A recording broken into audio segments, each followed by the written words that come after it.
Tommy? Mayor Brown?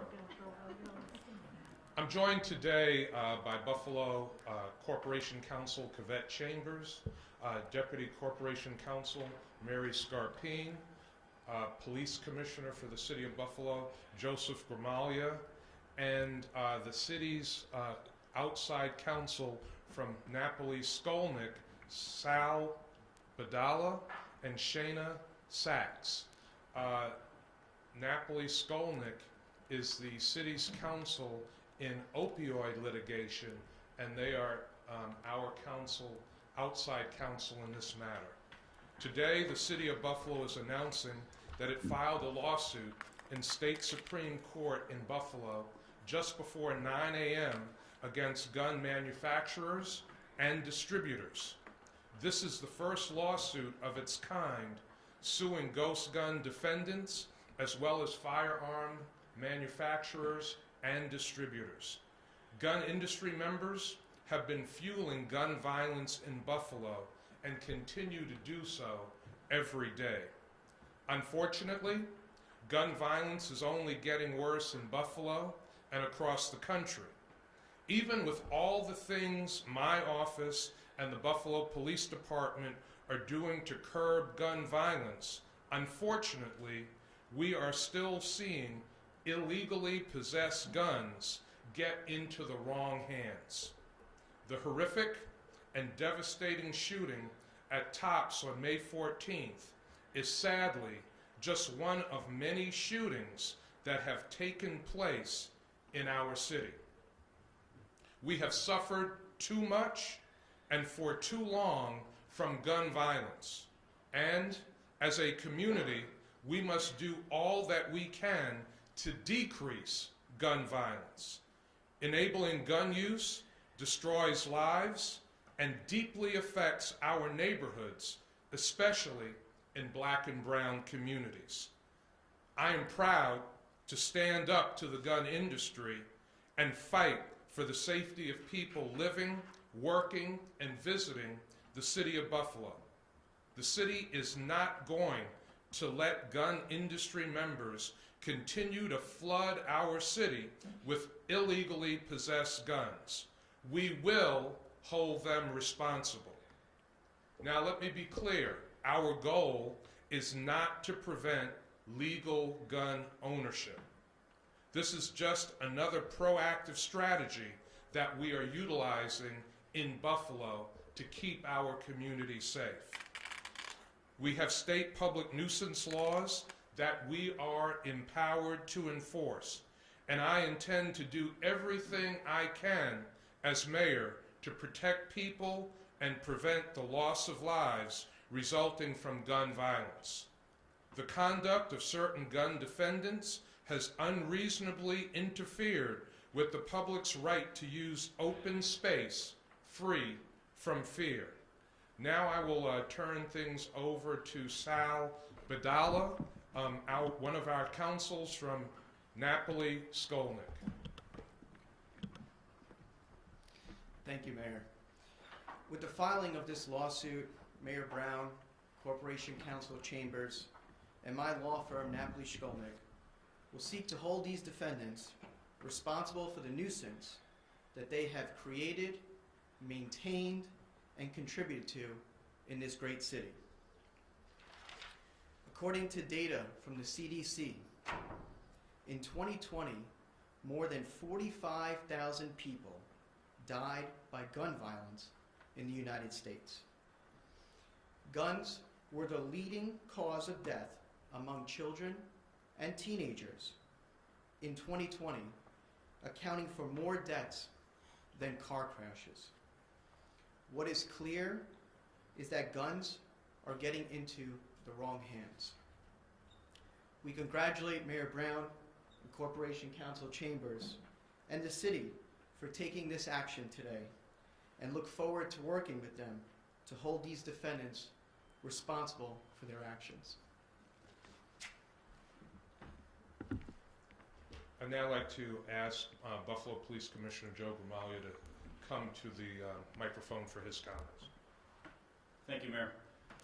The City of Buffalo is not unlike any other city that we are seeing across the country with a prolific number of shootings that occur almost on a daily basis in the city and on a daily basis across the country. Our police officers and our detectives are putting their lives at risk every day to take illegally possessed guns off the street. Just this morning again, I open up an email and I see that 5 more gun defendants were arraigned yesterday, some of them involved in shootings. We are taking guns off the street on almost a daily basis. Too many guns are winding up in the hands of people that are using them illegally, and they're using them to devastate our communities. We are taking a proactive, preventative approach this year on trying to prevent gun violence through our community engaged strategies, as well as our enforcement strategies going after the trigger pullers. And this is another step at a preventative way to stop gun violence. Prevention is the #1 goal so that people are not becoming victims of gun violence. This is another step to try to prevent that. Gun violence is a substantial amount of drain on the resources of the police department. We have a number of detectives that are constantly on a daily basis working at solving gun violence, solving shootings, solving these types of crimes, and that takes us away from doing other things that we would like to do. So this is, again, another preventative step to try to save lives. Thank you. Thank you, Commissioner. Corporation Counsel Kaved Chambers and the attorneys in the Buffalo Law Department have worked very closely and extensively with Napoli Skolnick on this lawsuit, and we want to hear from Corporation Counsel Chambers at this time. Good afternoon. Thank you for coming today. This lawsuit is about remembering the victims of 514 and all the other victims of gun violence in the city of Buffalo. We're not here, as the mayor and our outside counsel has stated, to prosecute the legal possession of guns, but the illegal possession of guns and what it has done to our community.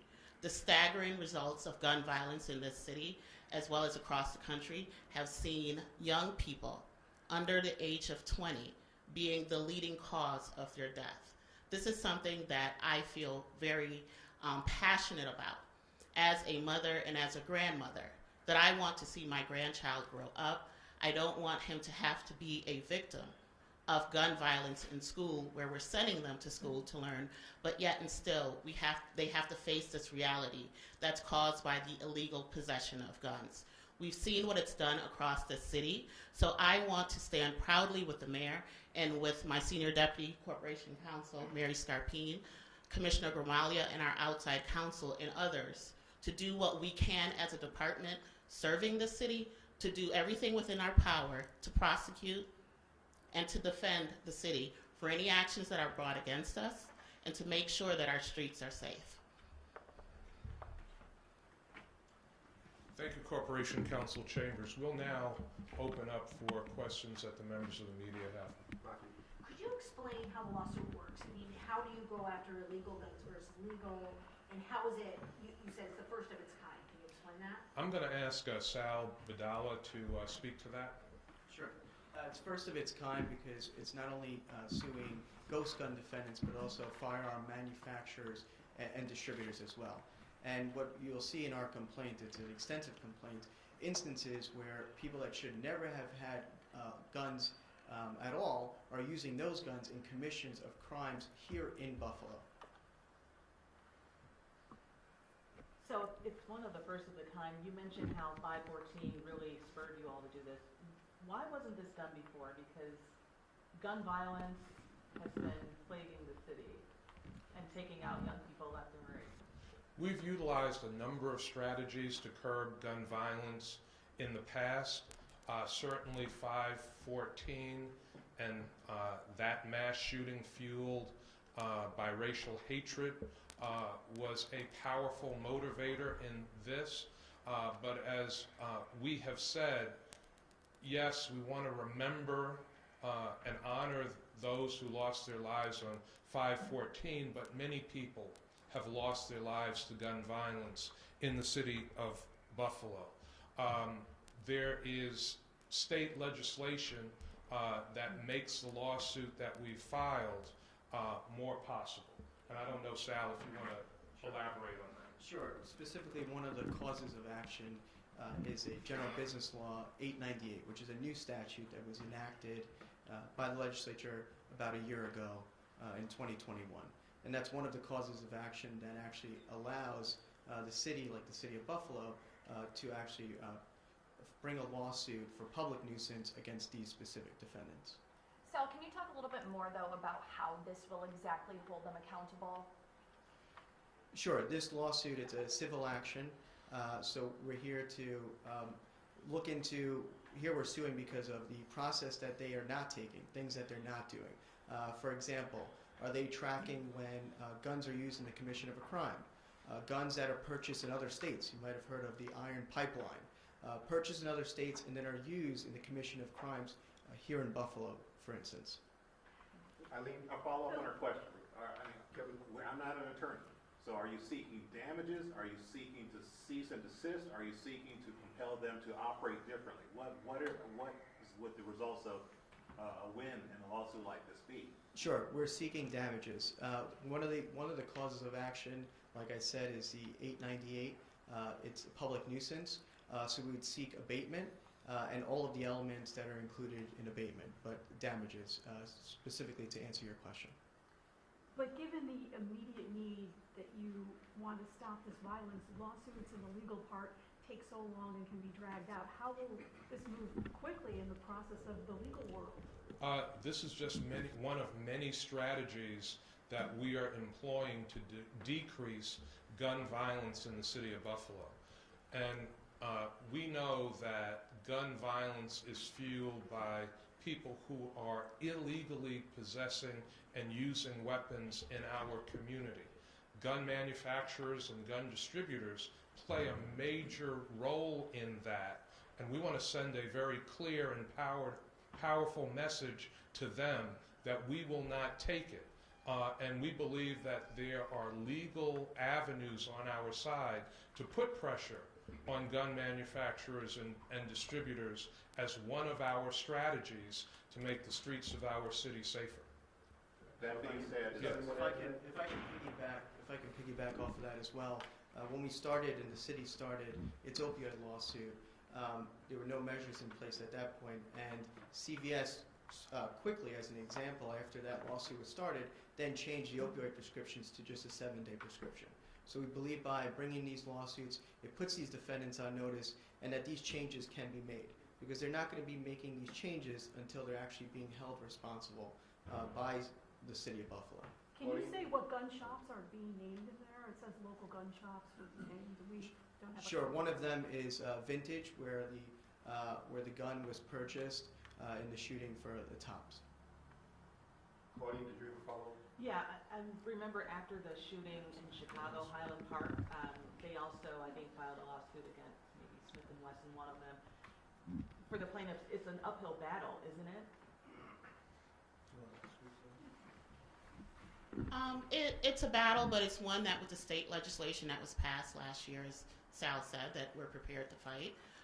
We're joining other cities. New York City also filed, and the state AG that filed their lawsuit against ghost gun manufacturers. So we're doing what we can, and we're playing this out in the courts, but we're prepared to fight.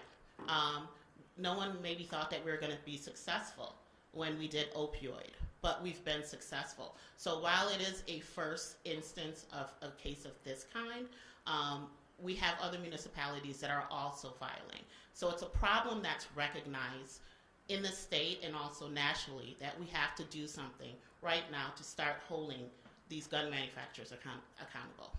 Anyone else? Yeah, so there are other cities that are part of this lawsuit then? They're filing their own lawsuit. New York State, the AG filed hers, I believe, in June. That already happened. That already happened. New York City's filed, and we've had some indication that others will be filing also. Oh, are you thinking like Rochester, Syracuse, or hoping for a coalition from them? Well, it's our own independent lawsuit. Their own independent Right. lawsuit. But so how is that different from like New York City's lawsuit then? Because it includes ghost guns, or? New York City only filed on ghost guns. Oh, I see. Our lawsuit is more expansive because we are going against, I'm sorry, Claudine, you asked about the gun manufacturers that we were bringing our lawsuit against. So we have Smith & Wesson, we have Remington, we have, there's a list of them, Glock, and Polymer 80. So our lawsuit is a lot more expansive than just ghost guns. Kevin? Yeah, folks, the manufacturers and the gun sellers, folks gonna say, it's not us, it's the culture. We don't pull the trigger. So is this like a Hail Mary on the part of the city out of its frustration with the amount of shootings that have taken place? I mean, folks are gonna say, we didn't pull the trigger. So you have to address the culture and not the actual guns. We don't feel that it's a Hail Mary.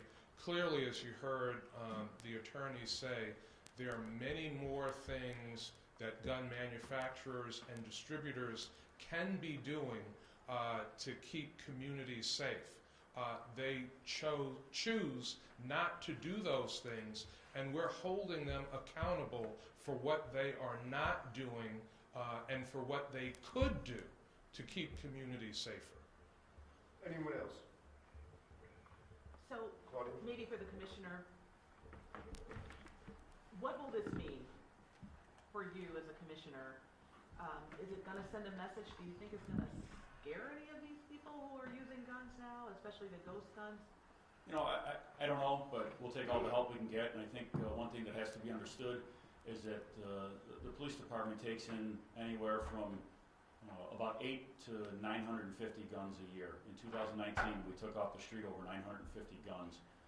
This year, 2021, I believe the number was around 850 that came into our property room. Ghost guns, from 2020 to 2021, we had a 1,300% increase in the seizure of ghost guns. That number is 5 that came in 2020 and 70 in 2021.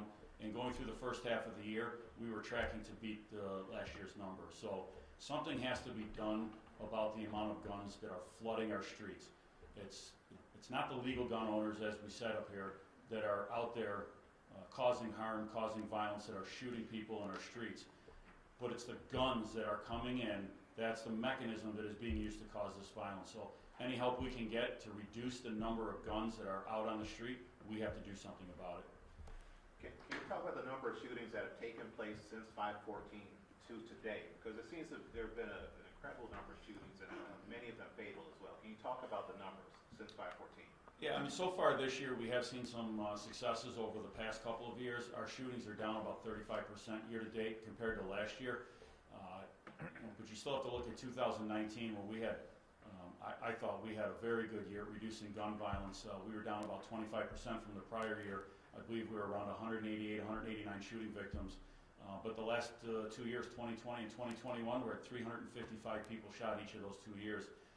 We are making progress, but it's nowhere near enough progress. What I keep focusing on is it's not only just the shooting victims, but it's the amount of guns we're taking off the street on a daily basis, and the amount of guns that are being taken in by police departments across New York State and across the country on a daily basis. They are far higher than the number of shooting victims. So at least we're getting our hands on these guns that is preventing, or at least done before somebody can be shot by that gun. Let me just say finally, after 5/14, I made a commitment, many of us in this community made a commitment that we would never forget those precious lives that were lost on 5/14, but we've also made a commitment to many families in this community that have lost loved ones to gun violence, that we won't forget their loved ones either, that we will keep working to find the people or persons responsible, and that we will do everything that we can to reduce gun violence and homicide in the city of Buffalo. This is just another tool, this is just another strategy that we are using to keep this community safer. This is a first of its kind, but we don't believe it's going to be the last lawsuit that is filed.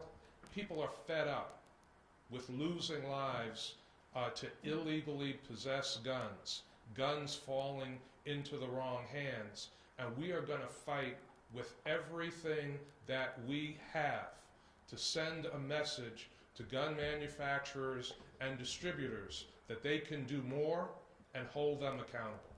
Thank you, everybody.